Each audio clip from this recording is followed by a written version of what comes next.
Ibu, untuk pagi hari ini kita mau mulai ibadah kita.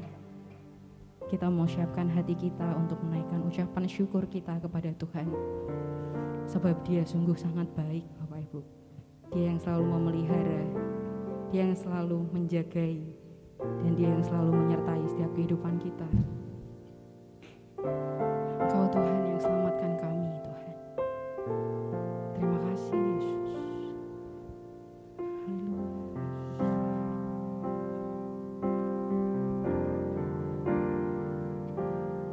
Kau Tuhan yang selamatkanku. Terima kasih Yesus. Kau Tuhan yang pulihkanku. Terima kasih.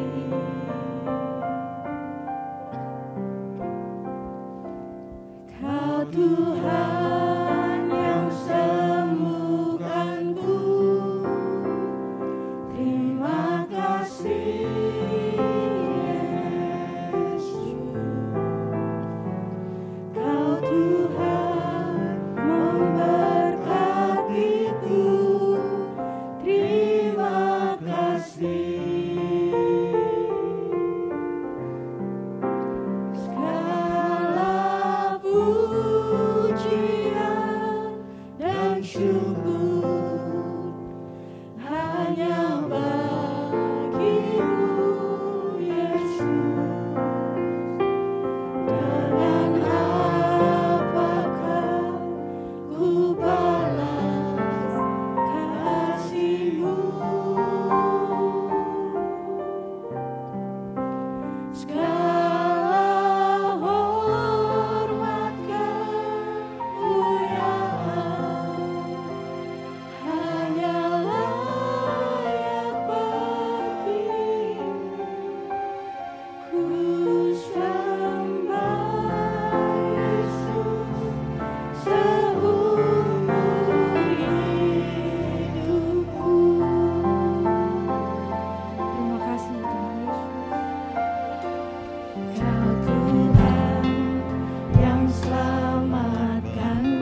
Dengan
Segala pujian hanya bagi-Mu Tuhan.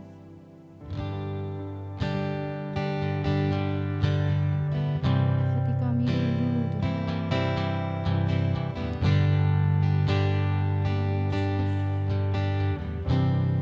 Nyanyi pujian bagi-Mu Tuhan, pujian bagi-Mu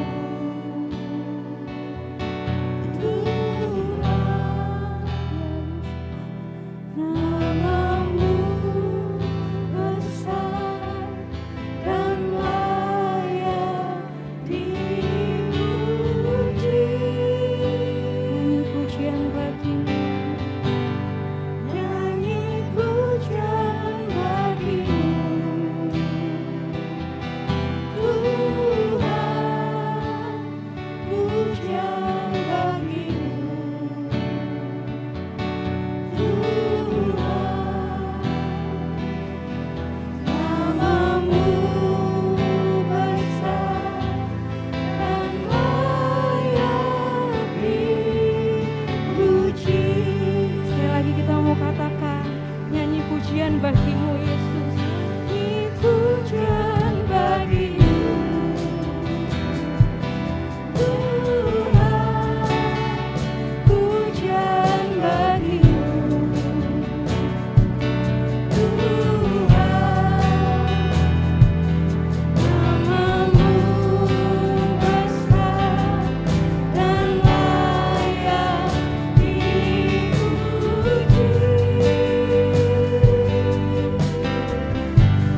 Nyanyi pujian bagi-Mu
kami bersyukur Tuhan untuk setiap pemeliharaanmu Tuhan dalam hidup kami, untuk setiap hal yang baik Tuhan, juga mungkin hal yang gak baik Tuhan yang terjadi dalam hidup kami.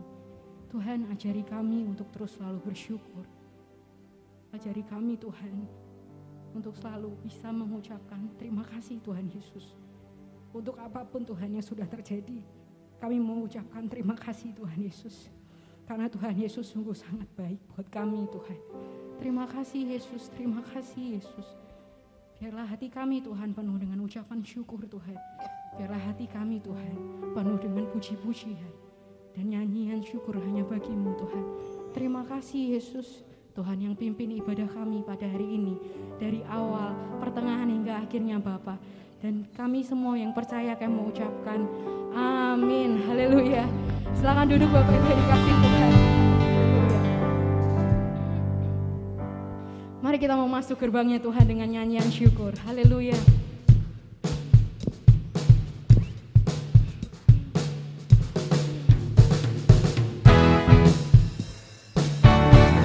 Terima kasih Tuhan. Betapa kami bersyukur kami punya Allah yang seperti Engkau.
mau siapkan hati kita Bapak Ibu untuk menerima berkat firman Tuhan.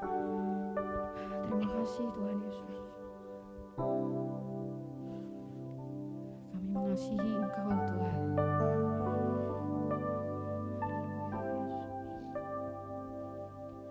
Aku mengasihi Engkau Yesus dengan segenap hatiku. Aku mengasihi Engkau Yesus dengan segenap jiwaku. Kami renungkan firman-Mu Tuhan. Ku renungkan firman-Mu siang dan malam. Ku pegang perintah-Mu dan ku lakukan. Engkau tahu ya Tuhan, tujuan hidupku hanyalah untuk menyenangkan hati-Mu.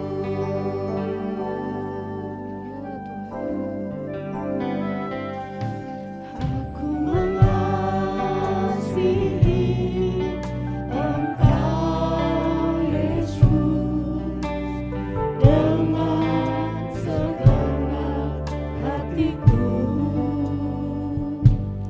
Aku mengasihi Engkau Yesus dengan segenap jiwaku. Ku renungkan firman-Mu siang dan malam. Ku pegang perintah-Mu dan ku lakukan. Engkau tahu ya Tuhan, tujuan hidupku hanyalah untuk menyenangkan hati-Mu. Ku renungkan firman-Mu siang dan malam. Ku pegang perintah-Mu dan ku lakukan. Engkau tahu ya Tuhan, tujuan hidupku hanyalah untuk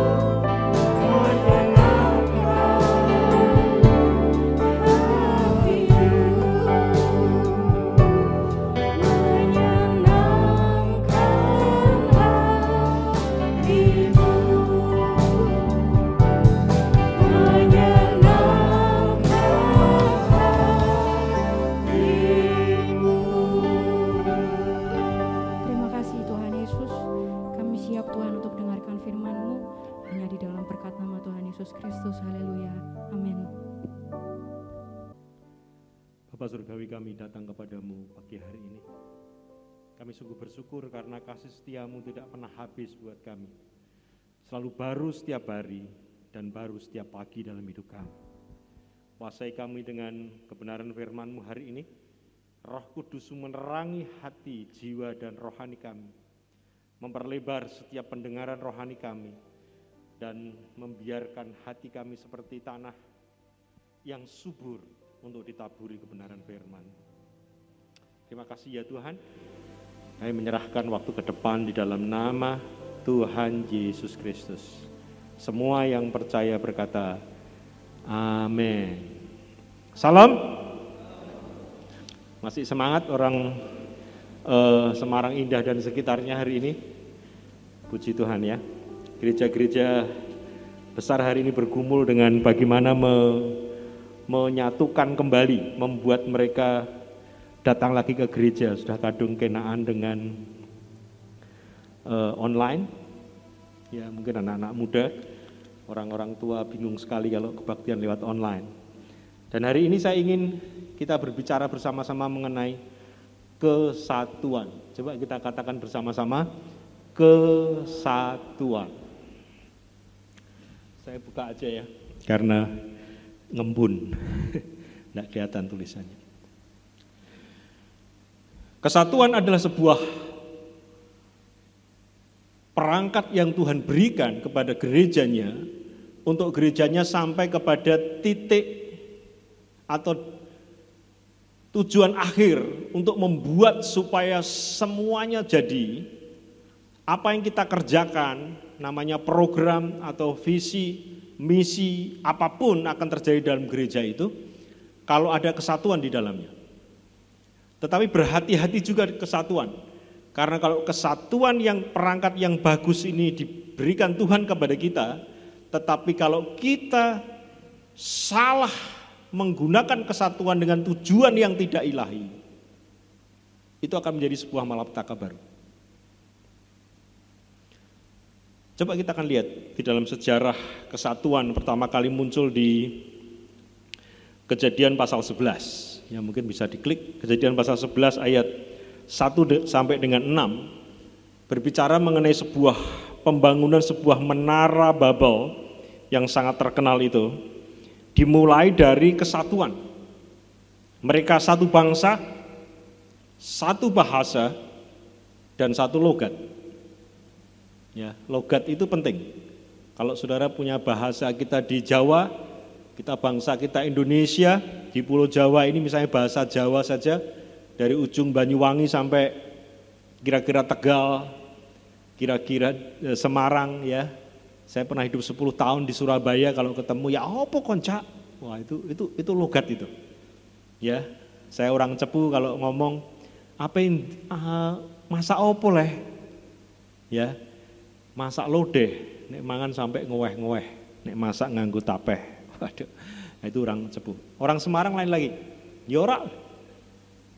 Ya, kalau saya 8 tahun di Jogja, kuliah, begitu halus, begitu tertata, logatnya masing-masing. Tapi pada zaman Menara Babel ini, Kejadian pasal yang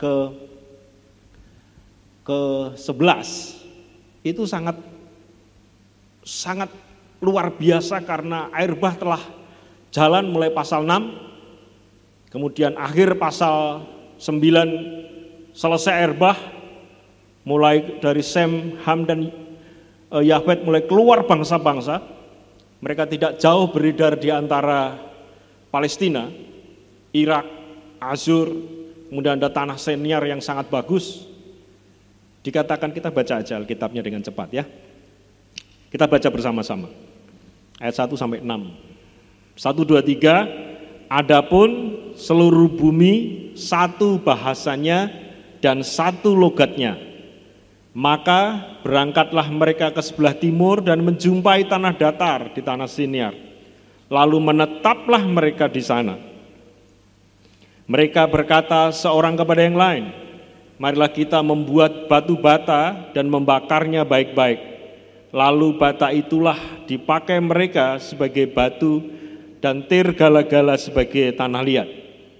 Juga kata mereka, marilah kita dirikan bagi kita sebuah kota dengan sebuah menara yang puncaknya sampai ke langit. Dan marilah kita cari nama supaya kita jangan terserak ke seluruh bumi. Lalu turunlah Tuhan untuk melihat kota dan menara yang didirikan oleh anak-anak manusia itu. Dan ia berfirman, mereka ini satu bangsa dengan satu bahasa untuk semuanya. Ini barulah permulaan usaha mereka. Mulai dari sekarang apapun juga yang mereka rencanakan, tidak ada yang tidak akan dapat terlaksana. Ayat terakhir ini sangat luar biasa. Sebuah kesatuan itu memiliki sebuah powerful yang luar biasa. Mereka pada zaman itu satu bangsa, belum ada bangsa-bangsa yang lain. Kemudian satu bahasanya, tidak hanya satu bahasanya tapi logatnya pun hanya satu. Dan kesatuan ini dipersatukan oleh pribadi-pribadi yang hadir pada zaman itu, dan mereka mulai berkumpul di sebuah kota besar. Dan marilah kita membangun sebuah kota, karena kalau bahasa sama, logat sama, komunikasinya itu enak sekali. Mereka merasa satu bangsa yang diikat dengan sebuah bahasa yang luar biasa dengan logatnya yang sama. Kemudian mereka berkumpul dan mendirikan sebuah kota. Namanya kota Babel. Ini Babel berarti sekitar tanah Senior itu sekitar Irak sana. Satu bangsa membangun sebuah kota, ya kayak hari ini Jokowi bangun ibu kota baru. Ya.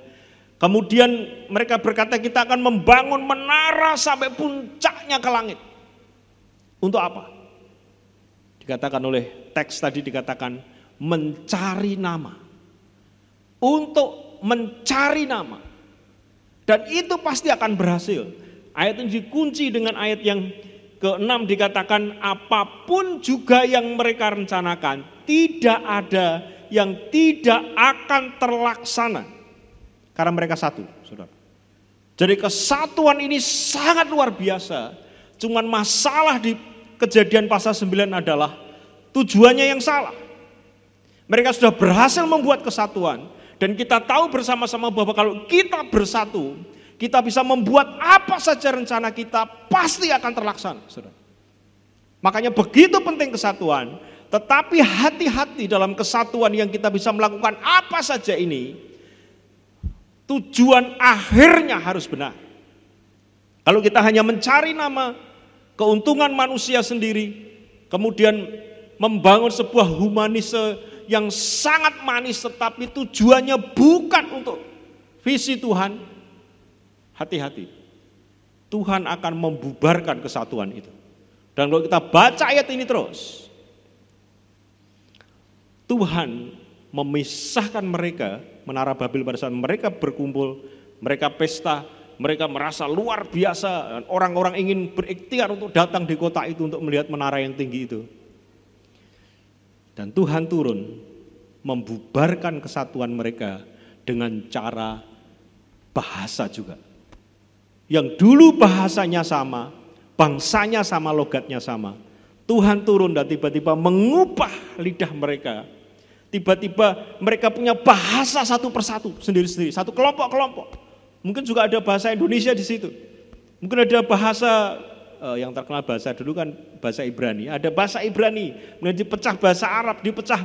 Ada bahasa Edom, ada bahasa Porto, ada begitu banyak bahasa. Dan mereka berkumpul dengan bahasanya masing-masing. Mereka tidak bisa bersatu lagi karena tidak bisa berkomunikasi. Dan saat itulah mereka tersebar ke seluruh dunia. Karena itu adalah amanatnya Tuhan. Sejak air bah itu selesai, kamu harus kuasai bumi ini, beranak cuculah, bertambah banyaklah, penuhilah bumi.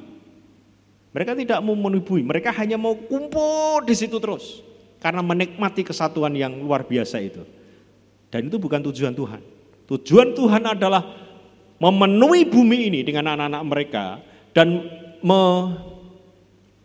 manage bumi ini, sehingga bumi ini lestari, bumi ini damai, bumi ini makmur, sehingga menjadi berkat bagi orang-orang sekelilingnya. Kalau engkau sanggup membangun kesatuan, sampai ke titik Menara Babel ini, engkau akan bisa melakukan apa saja. Kalau orang ini semua bersatu, satu pikirannya, satu logatnya, kita punya kepentingan, karunia masing-masing, talenta masing-masing. Kalau di-drive secara baik, di-manage secara baik, itu menjadi sebuah kekuatan yang luar biasa. Katakan amin. Pertama kali kesatuan, hasilnya luar biasa, tapi tujuannya salah. Sehingga Tuhan mulai mengembalikan dalam perjanjian baru. Coba kita lihat di Kisah Rasul pasal 2. Ya, bagaimana Tuhan mengembalikan yang porak-poranda itu menjadi satu lagi. Setelah sekian ribu tahun, mungkin hampir 5.000 tahun, dari zamannya Menara Babel sampai dengan Kisah Rasul itu. Ya, karena mungkin dari Adam sampai hari ini hampir 6.000 tahun. Ya, kalau dihitung. Coba kita baca Kisah Rasul pasal 2 mulai ayat pertama ya. Kisah Rasul pasal 2. Kita akan lihat Ketika tiba hari Pentakosta, semua orang percaya berkumpul di satu tempat. Klik ayat 2. Tiba-tiba turunlah dari langit suatu bunyi seperti tiupan angin keras yang memenuhi seluruh ruangan, seluruh rumah di mana mereka duduk. Ayat 3. Dan tampaklah kepada mereka lidah-lidah seperti nyala api yang bertebaran dan hinggap pada mereka masing-masing. Ayat 4. Maka penuhlah mereka dengan Roh Kudus. Lalu mereka mulai berkata-kata dalam bahasa-bahasa lain. Ini bukan bahasa roh ya, bahasa-bahasa lain. Seperti yang diberikan oleh Roh itu kepada mereka untuk mengatakannya. Waktu itu di Yerusalem diam orang-orang Yahudi yang saleh dari segala bangsa di bawah kolong langit. Ayat 6. Ketika turun bunyi itu, berkerumunlah orang banyak. Mereka bingung karena mereka masing-masing mendengar rasul-rasul itu berkata-kata dalam bahasa mereka sendiri. Mereka semua tercengang-cengang dan heran. Lalu berkata, bukankah mereka semua yang berkata-kata ini orang Galilea? Kalau baca terus sudah akan memahami. Allah mencerai-beraikan motivasi yang salah dengan bahasa-bahasa yang lain, dulu bahasa dan logatnya sama.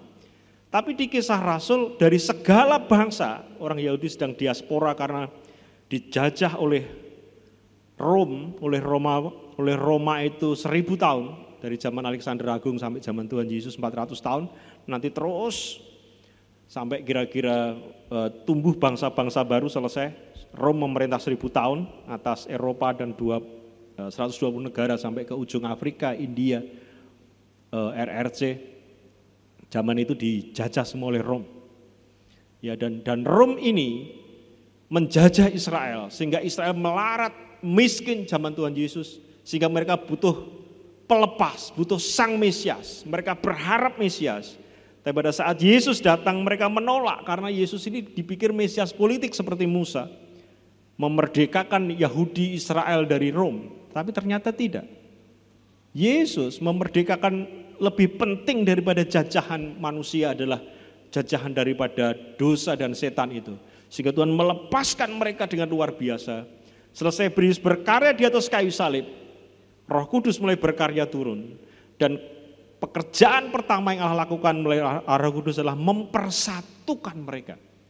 Pada saat mereka berdoa di loteng atas, mereka puasa 10 hari, dari 40 ke hari ke-50 yang makanya sebenarnya penta. Ya, penta itu kan 50.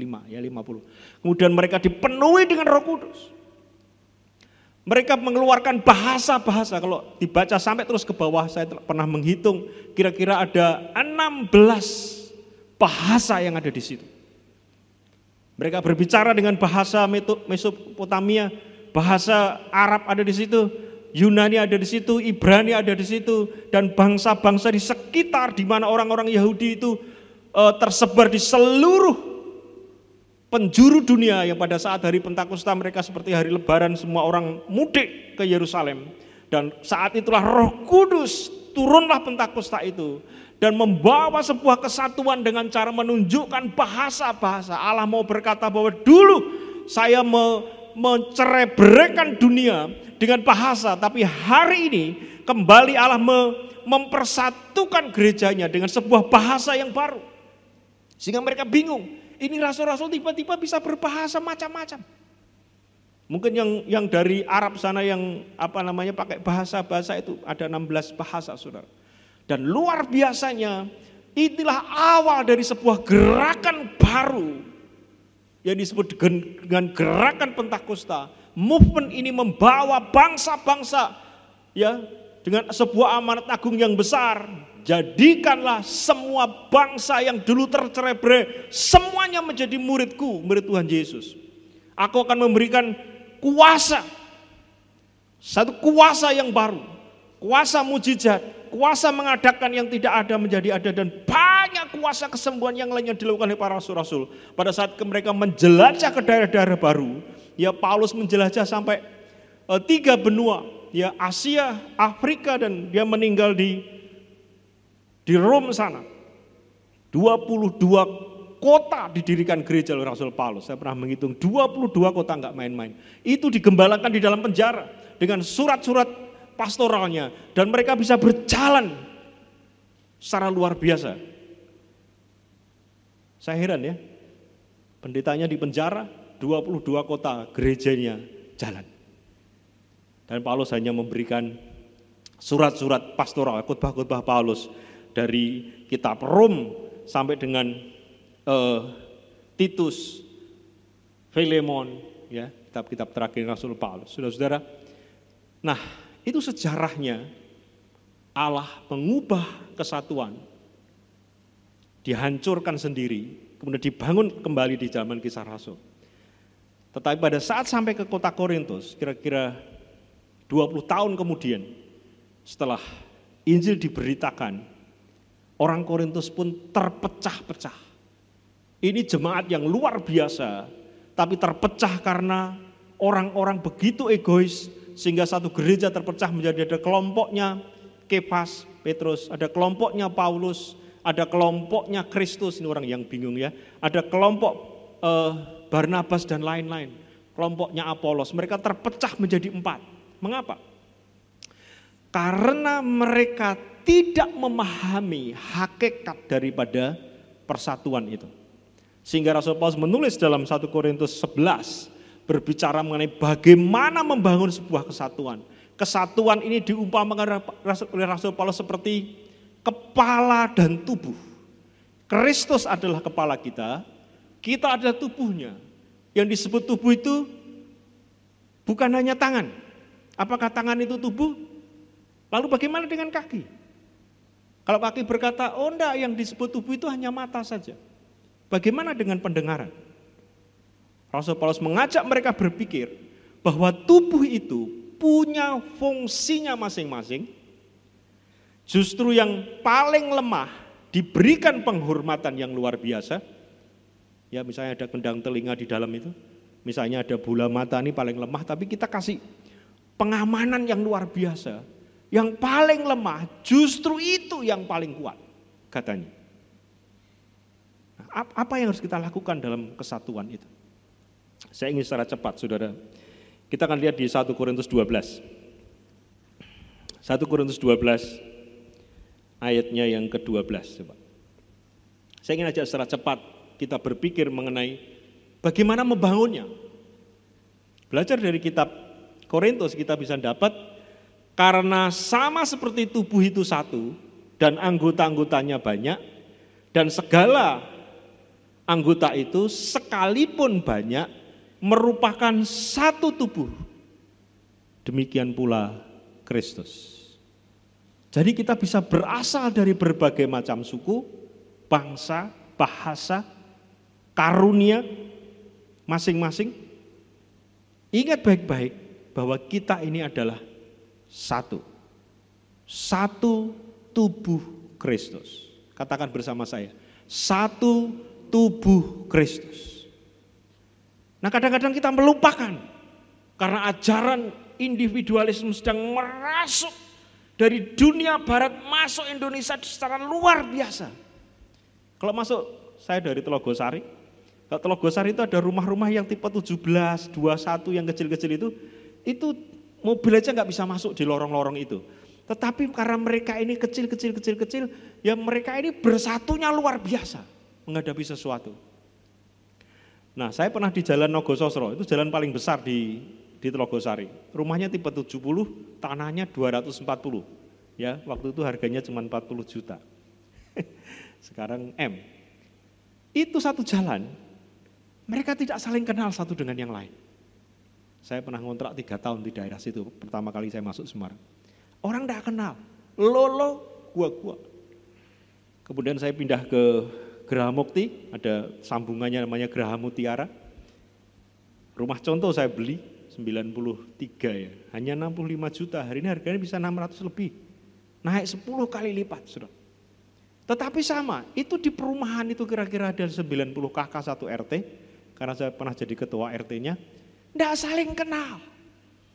Ngumpulnya cuma sekali saja. Arisan bapak-bapak itu enggak ada. Arisannya lewat WA group. Hanya ibu-ibu dari 90 KK yang datang hanya paling banyak 15 orang. Kenapa? Karena semakin perumahan itu menengah ke bawah, egoisme satu dengan yang lain itu muncul. Kita nggak kenal siapa di sebelah kiri dan kanan. Sudah kayak Jakarta, apalagi Amerika, apalagi dunia Eropa. Individualis mulai jalan, saudara. Dan tidak mengenal strata ekonomi. Nah, bagaimana membuat persatuan itu di sini? Kita boleh berasal dari berbagai-bagai hal, tetapi jangan lupa, kita tetap satu tubuh Kristus yang berlainan karunia-Nya, berlainan tugasnya, berlainan tujuannya. Tetapi kita diikat dengan satu korban Yesus atas kayu salib karena dia ini kepala. Tubuh tanpa kepala mati kan? Kepala tanpa tubuh juga enggak berfungsi. Oleh karena itu kita harus sadar benar bagaimana membangun kesatuan dalam gereja ini. Konsep satu tubuh ini penting. Kira-kira ada 4 atau 5 hal yang dipesankan oleh Rasul Paulus bagaimana membangun sebuah kesatuan. Yang pertama coba kita lihat di ayat 18. Ayat 18. 1 Korintus 12 ayat 18. Klik aja. Tetapi Allah telah memberikan kepada anggota masing-masing secara khusus suatu tempat pada tubuh seperti yang dikehendakinya. Allah telah menetapkan kehendaknya kita semuanya ini punya tempat dalam tubuh Kristus yang tidak bisa dicabut sembarangan, saudara. Karena Tuhan yang membuat, yang menghendaki seperti ini. Ya, ada orang yang begitu kaya, ada orang yang biasa.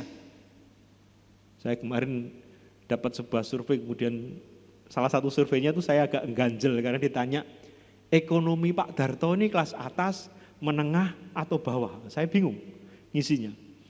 Saya tanya sama dia yang buat survei, maksudmu ekonomi menengah itu ukurannya apa?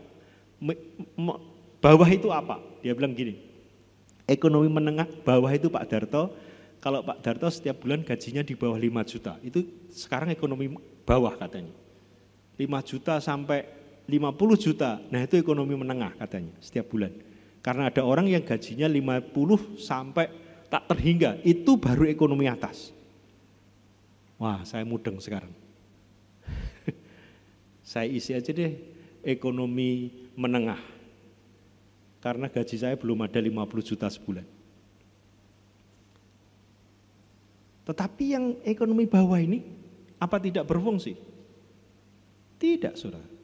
Justru orang-orang yang luar biasa itu, ya gereja kami seperti gereja ini, local church, ya ada orang-orang yang ngasih perpuluhannya itu, dia bilang ini untuk gereja ya Pak Darto, ya bukan untuk Pak Darto, iya saya bilang, saya akan kelola, karena saya sedang membangun, kira-kira tidak banyak hanya setengah M, nanti saya pakai untuk bangun, saya bilang, saya akan belikan material-material dari perpuluhan Bapak yang lumayan itu ya. Nah saudara-saudara, kadang-kadang kita ada jemaat yang berusaha keras, ingin bantu tapi dia nggak ada. Caranya gimana ini pastor? Saya nggak punya seperti itu, dia bilang.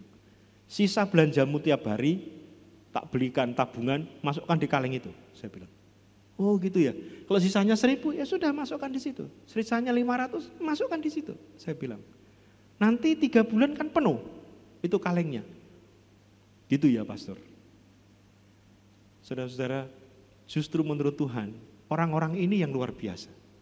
Dari kecil-kecil ini, kumpul 100 kaleng, gede loh saudara. Bisa untuk bayar tukang. Ya saya lihat, ini kecil-kecil. Tapi dengan hati yang sungguh-sungguh. Tubuh Kristus ditetapkan satu dengan yang lain untuk sebuah tujuan. Nah bagaimana membangunnya? Ayat 21.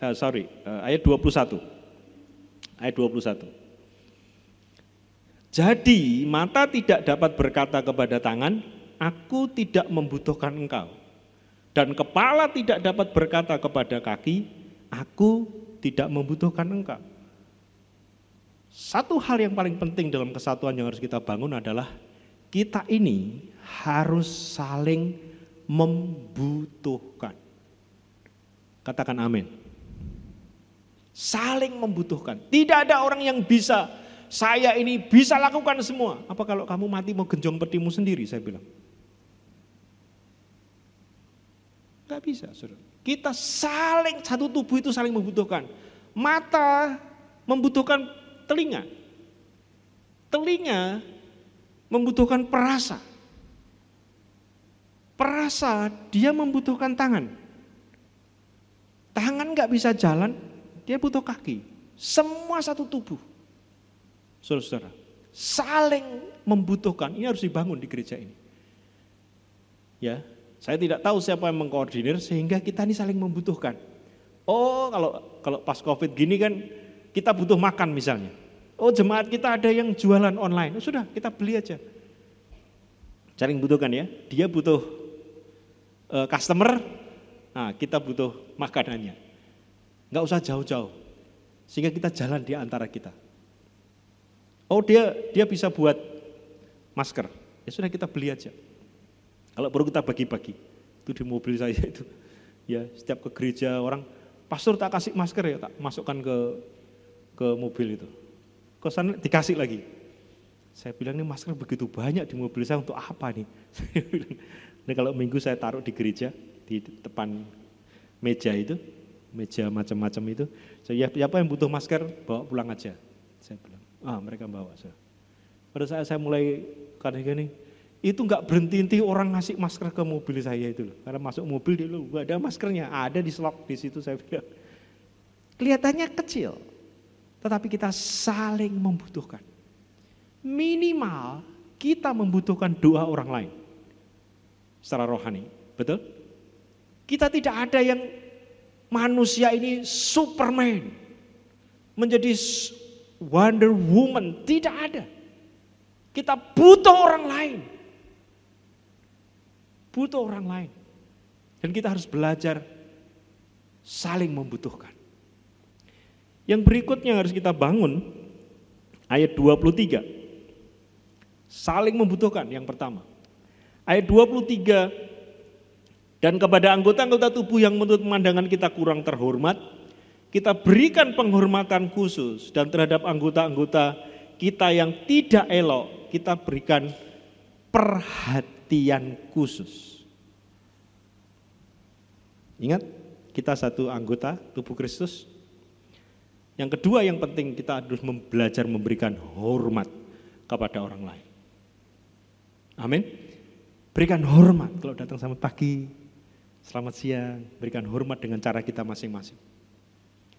Di cara memberikan hormat itu, di dalamnya adalah care, peduli, memperhatikan orang lain. Kalau saya sedang salaman di pintu luar, saya selalu perhatikan yang pertama sepatu mereka. Sepatu mereka ini sudah baru atau lama. Kemudian baju mereka. Kalau sepanjang bulan itu dia pakai baju yang sama, saya akan datangi rumahnya, saya bilang istrinya, saya tanya istri, biasanya saya suruh tanya ukurannya berapa. Di Logosari itu ada yang baju murah sekali. Ada batik mungkin di Benang Ratu atau Benang Raja murah sekali. Jadi kadang-kadang saya belanja, saya tarik sebelum pulang, Bu, ini Bu, saya ada batik cukup enggak? Saya bilang. Coba, saya bilang. Kalau enggak cukup, kebesaran atau kekurangan, biarin aja. Letakkan di situ, nanti saya kasih yang lain. Kita belikan ukurannya berapa. Care. Ada ibu-ibu tua yang sepatunya enggak pernah ganti sepanjang tahun. Sampai sepatunya miring gitu. Apa? Sole-nya belakang, bawah itu. Dan saya lihat, saya bilang sama istri, kamu harus kasih sepatu sama ibu itu. Perhatian, saudara. Kemarin ada seorang janda, ditinggal mati suaminya udah lama, anaknya 2 masih kecil-kecil, rumahnya semua bocor. Kalau banjir, Telogosari kan ya pinggir rel itu banjir, Muktiharjo itu banjir. Dan kalau banjir saya jalan naik sepeda, saya coba besuki orang-orang yang kebanjiran itu. Naik motor enggak bisa, naik mobil enggak bisa, saya naik sepeda. Karena saya suka goes, seminggu minimal 2 kali, jadi saya lihat, waduh Tuhan, hitung-hitung ini entek piro ya. Kemudian saya bilang ke jemaat, Kamu punya apa yang, Pak saya punya apa namanya itu, atap, berapa lembar? 20 lembar, oke kasih saya bilang, kamu punya apa? Saya punya sisa apa itu, usuk-usuk Pak masih bagus dari hasil bangunan kemarin. Nanti kasih saya ya. Untuk apa pastor? Ada ibu ini yang rumahnya kita perlu ganti atapnya, ganti. Di mana? Ayo tak jak, saya lihat. Waduh ini kan janda, anak kecil-kecil kan tidak mungkin dia naik di atas atap dan melakukan semua. Udah deh kita bedah rumah sederhana. Itu 2 minggu selesai. Saya nggak keluarkan uang, saya hanya keluar ide. Karena saya care, jemaat saya ajari untuk care. Saudara. Saya paling hanya bayar tukangnya. Ya tukang saya, Pak itu bisa dikerjain seminggu enggak? Oh bisa Pak, 2 orang, ya sudah. Ya materialnya datang satu-satu. Cepat sekali, ibunya selesai, dia nangis. Terima kasih ya pastor. Biasanya kalau hujan deras angin, saya nggak bisa tidur, saya doa. Nanti amin banjirnya sudah sampai di lutut saya. Waduh, ini tidak hanya atapnya diperbaiki. Saya bilang, ini harus dihuruk. Saya tanya, truk bisa masuk? Enggak bisa, dibongkar di jalan sana. Dari sana ke sini berapa? Wah dia putus segini. Sik Pak, Bu itu bulan depan ya. Saya bilang, karena bulan ini sudah bulan depan, coba. Selesai juga. Sehingga ibu ini bisa tidur enak, nyenyak. Karena Yakobus berkata, ibadah yang sejati itu harus memperhatikan janda dan yatim piatu, bukan tepuk-tepuk tangan di sini saja. Ini formal, tapi ada ibadah yang sejati, yang lebih daripada ibadah biasa. Kita harus perhatikan mereka. Gereja harus punya program ini. Memperhatikan, besok jalan, lihat rumahnya jemaatmu satu-satu. Nanti Tuhan akan memberkati dengan caranya. Dan kesatuan kita akan mulai terasa kalau kita saling mempedulikan. Saya berpikir kalau saya tinggal di rumah seperti itu, waduh, kita harus belajar. Kesatuan itu akan terbentuk kalau kita saling memperhatikan. Yang berikutnya, ayat 28. Ayat 28. Dan Allah telah menetapkan beberapa orang dalam jemaat, pertama sebagai rasul, nabi, ketiga sebagai pengajar, selanjutnya mereka mendapat karunia untuk mengadakan mujizat, menyembuhkan, melayani, memimpin, dan untuk berkata-kata dalam bahasa roh. Jemaat ini akan satu, kalau kita menyadari karunia Anda ini apa? Bukan saling iri, kalau ada jemaat yang bisa mendoakan lalu sembuh, pendeta nggak usah iri. Orang ini harus digandeng, ajak besuk, yang sakit-sakit suruh doain ibu ini. Dulu saya pernah menggembalakan di kota Cepu itu ada satu bapak yang pensiunan sekda, dia datang ke kantor kami kemudian dia berkata, Mas Darto, aku pengen melayani, tapi aku bisa melayani apa ya? Saya bilang, Bapak mau rindu apa? Saya mau jadi pendoa boleh nggak? Oh dengan senang hati. Saya bilang, itu tiap hari Bapak itu, karena pensiun ini kalau tiba-tiba di rumah itu stres katanya. Jadi tiap hari dia pakai seperti biasa sekda, pakai seragam, datang ke gereja. Saya temani dia doa. Doa penyembahan dari pagi jam 8, jam 12, kita ajak makan. Pak mau lanjut atau pulang? Saya mau lanjut. Wah saya yang enggak kuat nih saya bilang, saya punya pekerjaan pelayanan yang lain.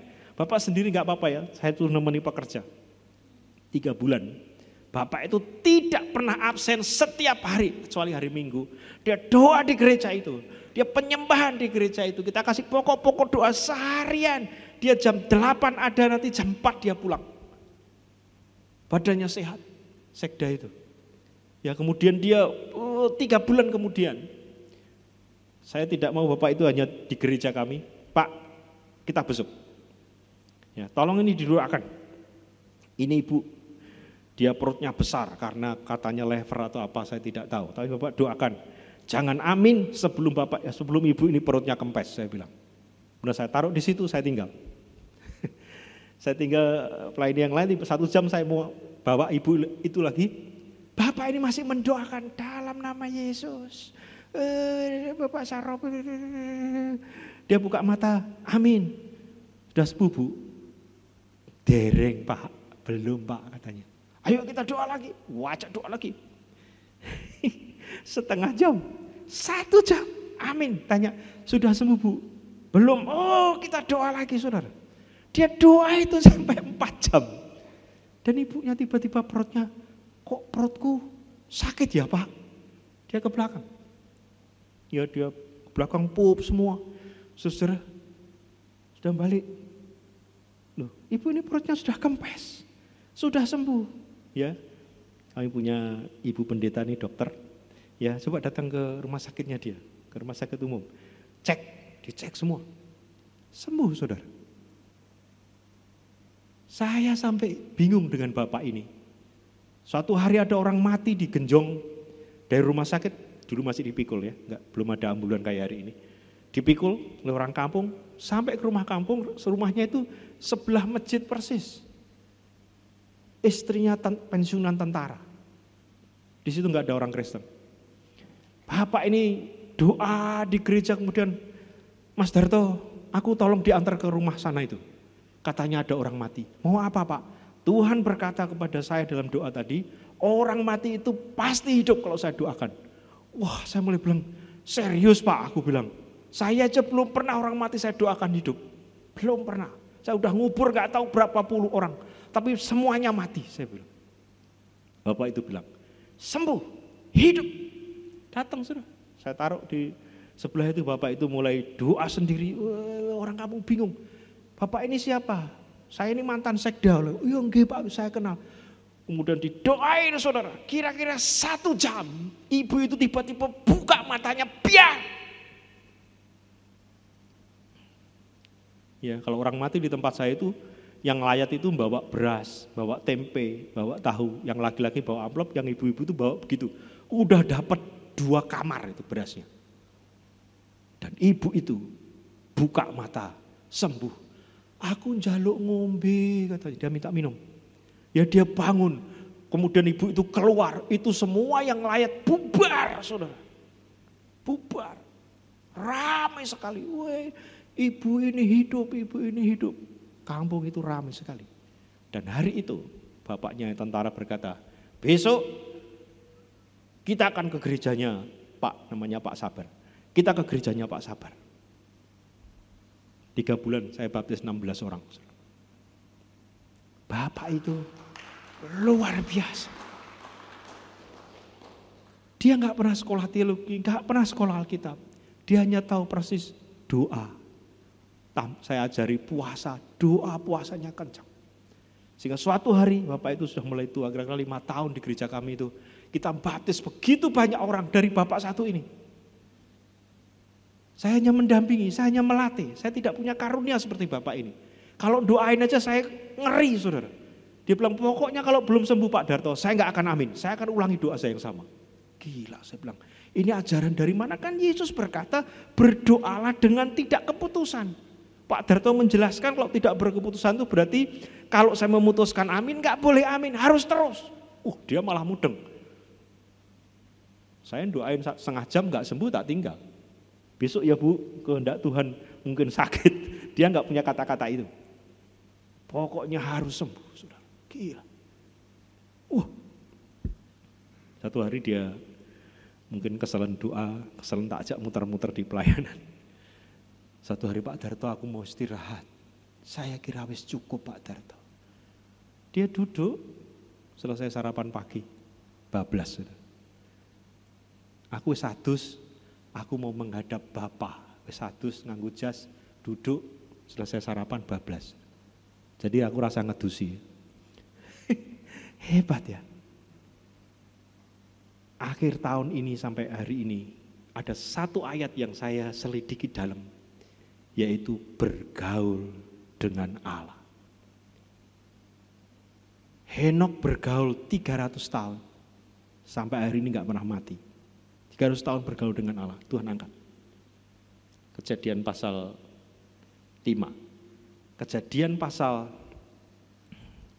6, 7 sampai 9. Ada orang yang bergaul dengan Allah, namanya Nuh.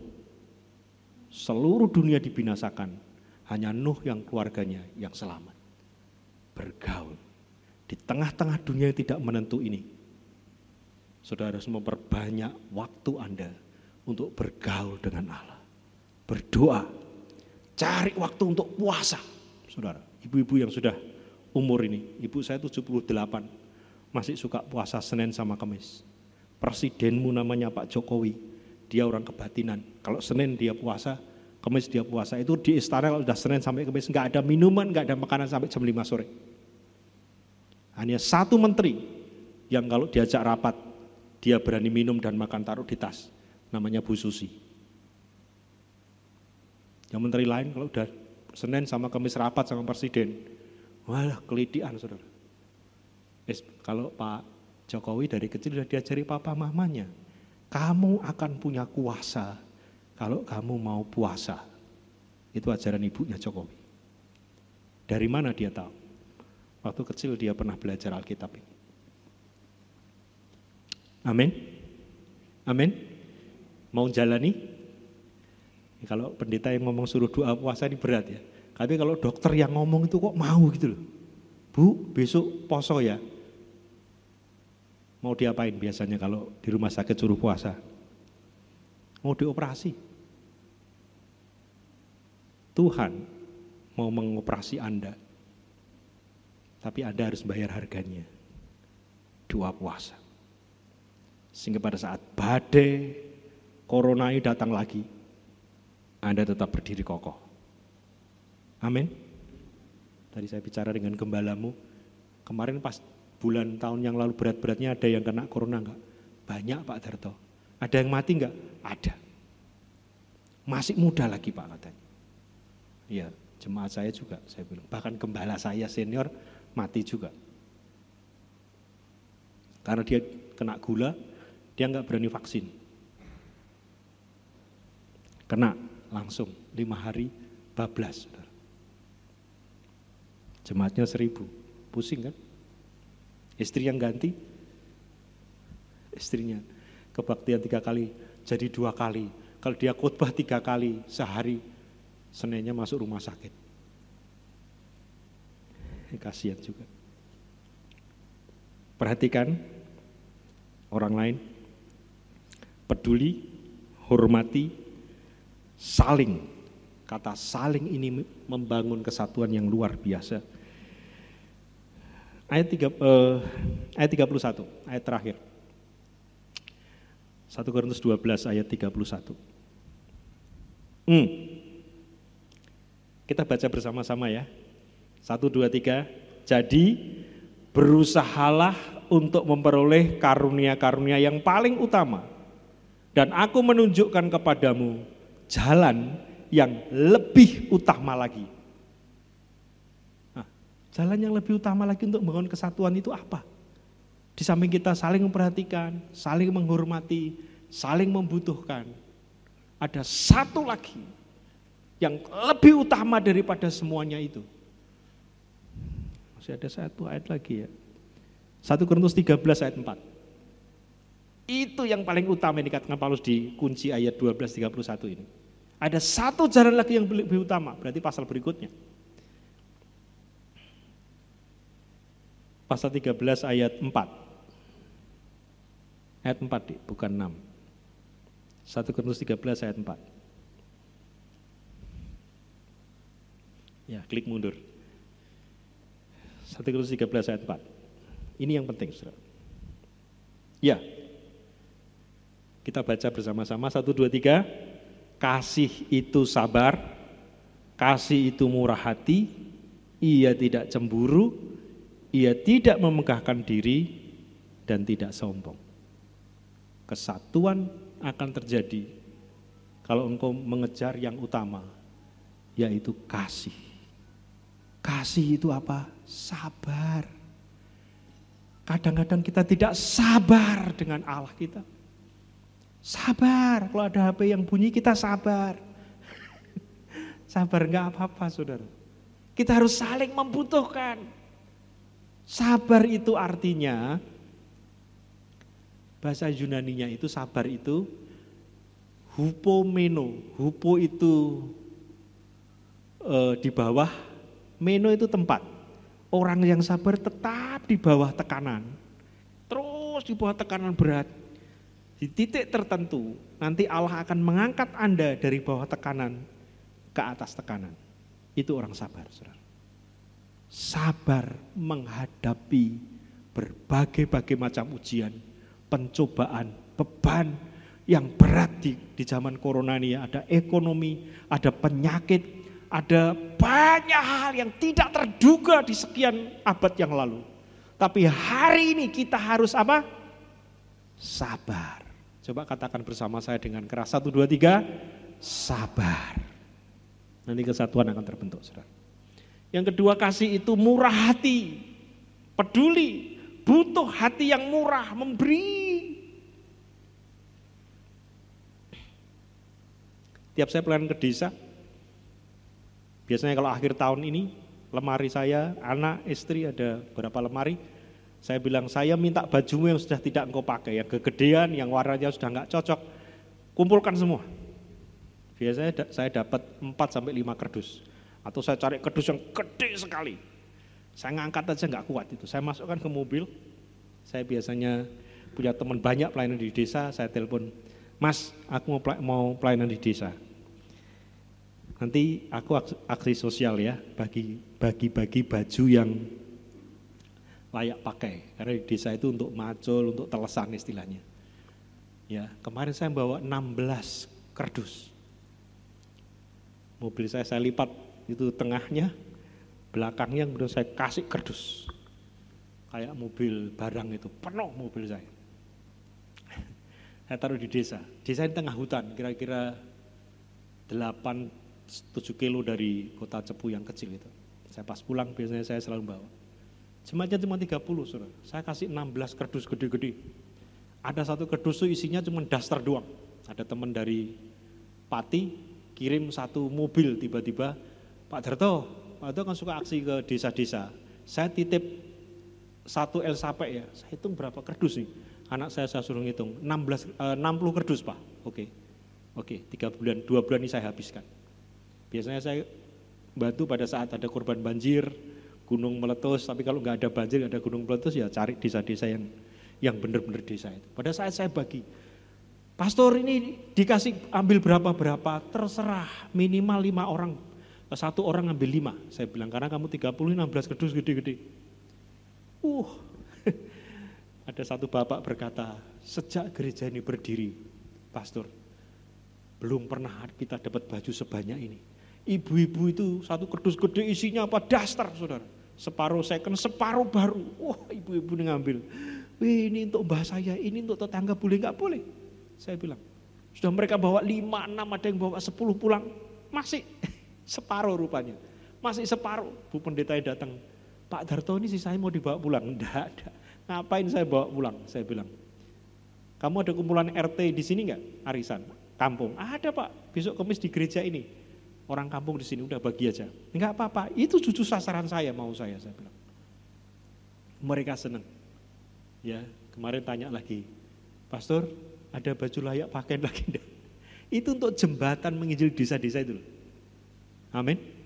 Di rumah kita bukan artis, sudah. Bajumu yang mahal itu mbok cantol, enggak akan laku setelah 20 tahun, percaya saya. Kalau artis tambah lama tambah laku ya. Bekas minumnya John Lennon aja bisa laku 20 miliar, bekas minum loh, airnya itu. Kalau bekas minum saya siapa yang mau? Ya, ia tidak cemburu.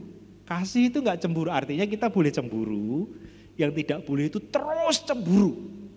Tahu ya, cemburu sekali-sekali boleh, nggak berdosa.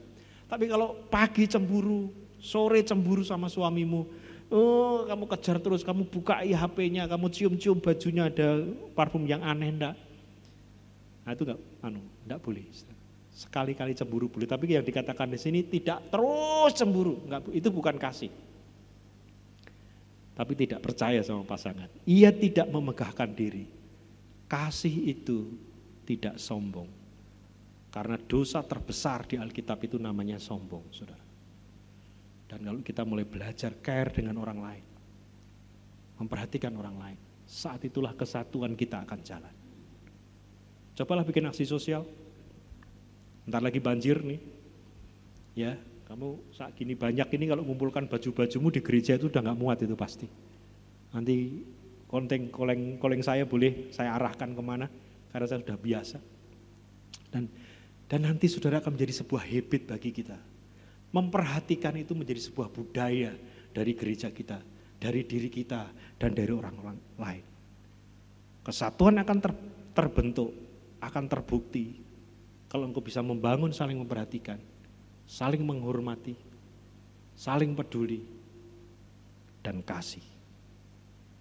Kalau ini terjadi di gereja ini, mungkin nanti kursi-kursi ini akan ditambah sampai belakang.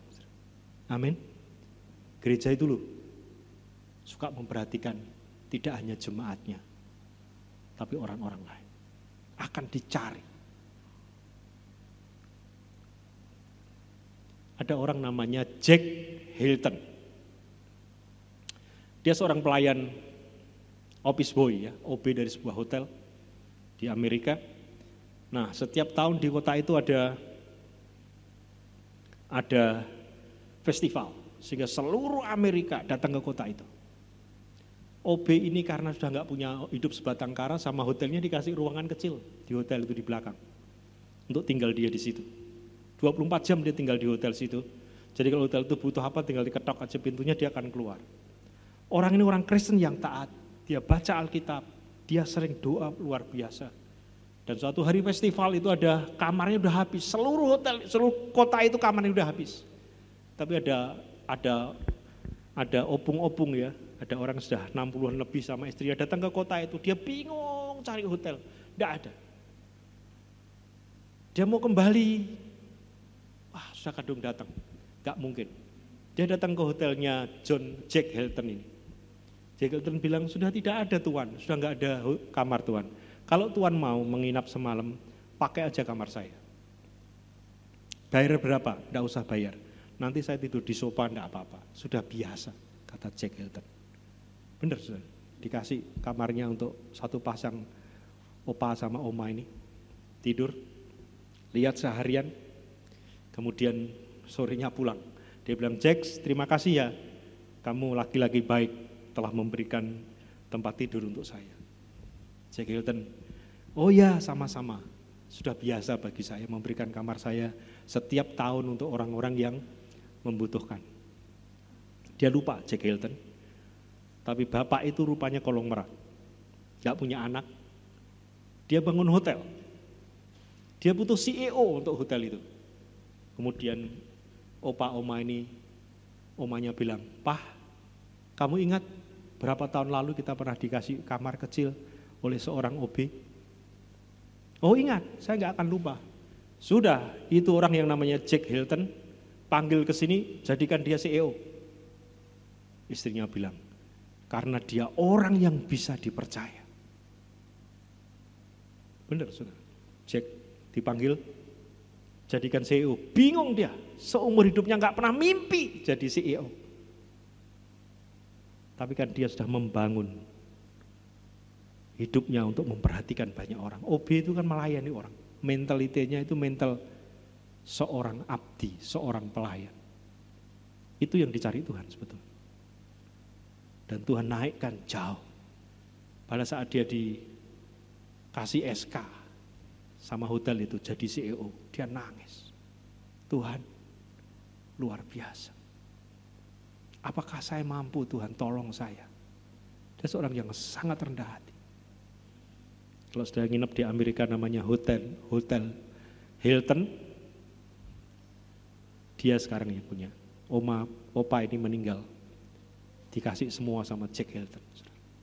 Dari OB 20 tahun lebih. Tetapi dia punya hati memperhatikan orang, melayani orang. Dan Tuhan tidak pernah tutup mata. Orang yang setia, memberi dirinya untuk melayani, ada waktunya Tuhan akan angkat. Karena bagi Tuhan tidak ada yang mustahil. Katakan amin. Angkat tanganmu begini, seperti saya semua yang punya tangan. Ya, katakan bersama saya, bagi Tuhan segala sesuatu tidak mustahil. Balik tanganmu. Seperti itulah Tuhan melakukan kemustahilan dalam hidup Anda. Gampang atau sulit? Balik tangan. Gampang. Sekali lagi ya. Sekali lagi sambil mikir kira-kira yang mustahil bagi saya itu apa? Bagi Tuhan segala sesuatu tidak ada yang mustahil. Balik tanganmu. Katakan amin. Saya akan pegang.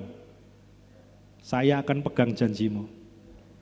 Wahyu pasal 3 bicara mengenai jemaat ini, Philadelphia. Tahu pernah baca Wahyu pasal 3 untuk ayatmu di sini? Satu ayat di situ sangat menarik, dia katakan, kalau aku sudah membuka pintu, tidak ada seorang pun yang bisa menutup. Tapi kalau aku menutup pintu, tidak ada seorang pun yang bisa membuka. Saya percaya inilah tahunnya GBI Semarang Indah. Tuhan akan buka pintunya dan tidak ada seorang pun yang bisa menutup. Mari kita berdoa. Bapak Surgawi, terima kasih atas firman-Mu. Biarlah kami membangun kesatuan ini. Untuk kami saling memperhatikan, saling menghormati, dan saling mengasihi, saling melayani. Sehingga pada saat kesatuan ini terbentuk di gereja ini, apa saja yang kami rencanakan pasti akan terjadi.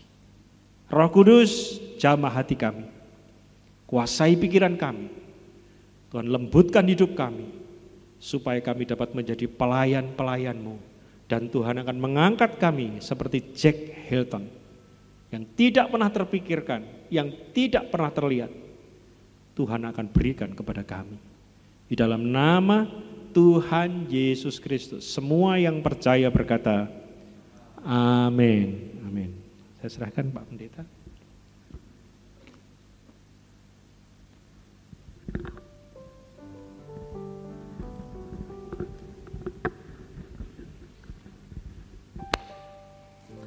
Haleluya.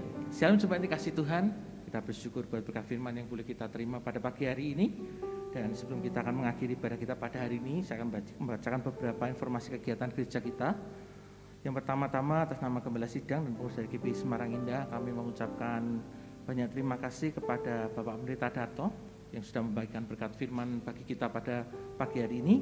Dan kami berdoa biarlah kiranya Tuhan yang terus akan memberkati pelayanan Bapak Darto bagi kebesaran kemuliaan akan nama Tuhan. Yang selanjutnya, ibadah raya onsite kita minggu depan di tanggal 30 Januari 2022 masih diarahkan pada pukul 8 pagi dan firman Tuhan akan disampaikan oleh Bapak Pendeta Gunawan Petrus. Dan bagi jemaat yang belum bisa hadir dalam ibadah onsite dapat tetap mengikuti ibadah secara online pada sore hari pukul 5 sore di channel YouTube GBI Semarang Indah. Yang selanjutnya pada tanggal 9 Februari 2022 GBI Semarang Indah akan mulai mengadakan kembali komsel gabungan pada pukul 7 malam bertempat di Aula Gedung Philadelphia, dan kami mengundang semua jemaat bisa datang dan bergabung bersama dengan kami untuk mengikuti komsel yang ada. Dan bagi Bapak Ibu yang akan memberikan persembahan bagi pelayanan dan pekerjaan Tuhan, nanti amplop persembahan dapat dimasukkan ke dalam kotak persembahan yang ada di pintu keluar gereja ketika nanti Bapak Ibu akan pulang. Dan kembali kami juga akan mengingatkan kepada Bapak Ibu sekalian untuk tetap menjalankan protokol 5M, yang memakai masker, menjaga jarak, mencuci tangan, menghindari kerumunan, juga mengurangi mobilitas ya, karena pandemi belum usai dan juga varian Omikron juga sudah mulai ada di kota Semarang, jadi kita perlu tetap waspada dan berhati-hati. Dan setelah menerima doa berkat, Bapak Ibu kami himbau untuk segera pulang ke rumah masing-masing guna mencegah terjadinya kerumunan. Ya, Tuhan memberkati kita semua, dan saat ini kita akan mengakhiri ibadah kita. Saya mengundang Bapak bisa bangkit berdiri bersama-sama untuk kita boleh menerima berkat daripada Tuhan. Terima kasih Tuhan buat kasih setiamu di dalam kehidupan kami Bapa. Kami bersyukur karena kami punya Bapa yang begitu mengasihi kami, begitu peduli dengan kami. Dan kami berdoa Tuhan, biarlah kasih-Mu itu yang mempersatukan kami, menjadikan kami satu sebagai bagian dari tubuh Kristus Tuhan, untuk kami boleh bersama-sama melayani dunia ini ya Bapa. Kami bersyukur buat kasih-Mu yang selalu melimpah dalam kehidupan kami. Bapak Ibu saya kasih pada akhir ibadah ini, angkatlah kedua tangan-Mu kepada Tuhan dan terimakan berkat dari Tuhan kita Yesus Kristus. Diberkatilah dengan kesehatan yang baik, diberkatilah keluarga dan rumah tanggamu, diberkatilah usaha dan pekerjaanmu, dan diberkatilah segala hasil pekerjaan tanganmu, karena Tuhan yang menyertai engkau. Tuhan akan memberkati dan melindungi engkau. Tuhan menyinari engkau dengan wajah-Nya dan memberikan kepadamu kasih karunia-Nya. Tuhan mengarahkan wajah-Nya kepadamu dan memberikan kepadamu damai sejahtera. Mulai saat ini sampai Yesus yang kita kasih datang untuk kali yang kedua. Mari kita yang percaya katakan dengan iman bersama-sama. Amin.